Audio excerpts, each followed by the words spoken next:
Thomas and James steamed into the wharf. First, James in front.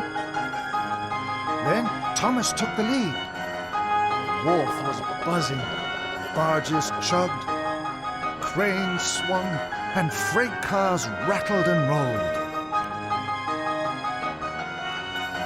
Thomas and James raced by. The little narrow gauge engines whistled and whished in surprise at the speed and the steam of the big engines.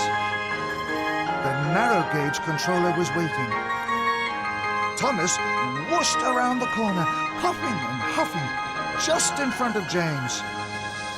I won! I won! Hooray! Bad luck, James. James's cheeks were as red as his paintwork. Well, I'll win on my way back to Tidmouth. Well done, both of you. Now then, James, you are to unload barges here at the wharf. James smiled. He liked that job. Now he didn't mind losing the race. And the special goes to the winner, Thomas. Thomas was excited.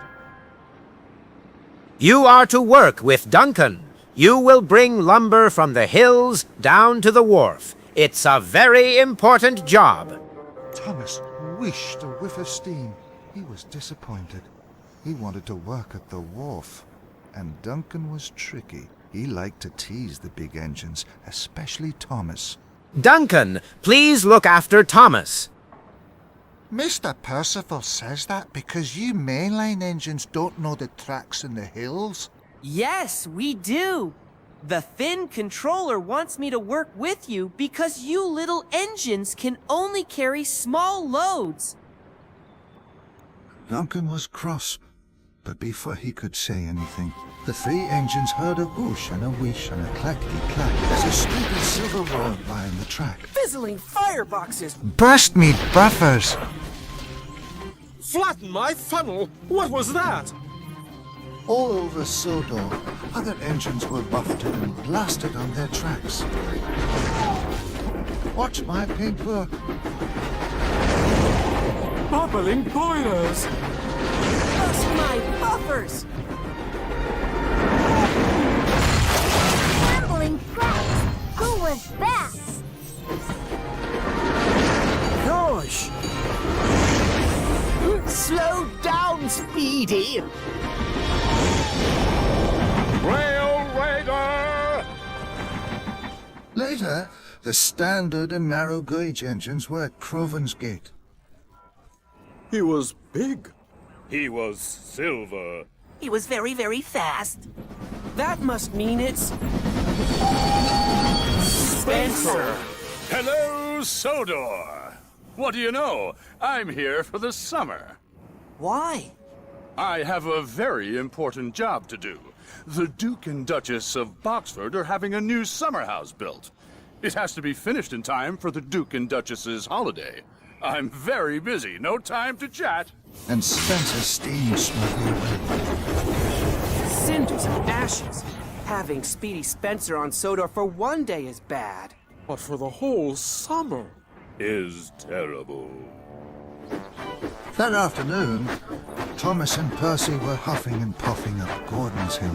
Then they heard Spencer whooshing and wheeshing behind them. A little more puff and you might make it to the top by tea time. Bossy boiler! Next, Spencer caught Gordon.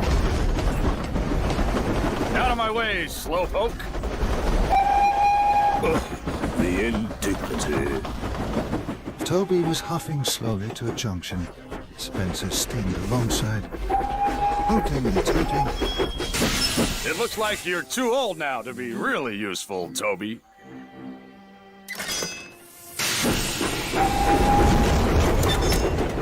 Hey, you made me miss my green light.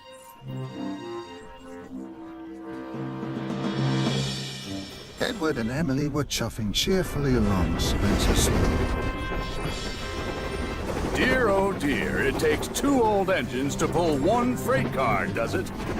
I'm pulling 5. And Spencer thundered away. Emily was so cross, she could hardly puff at all.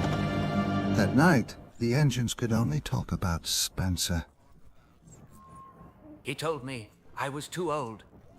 He's taken over my express line. He'll never have a shiny coat like mine. He'll never have manners. Spencer's scary.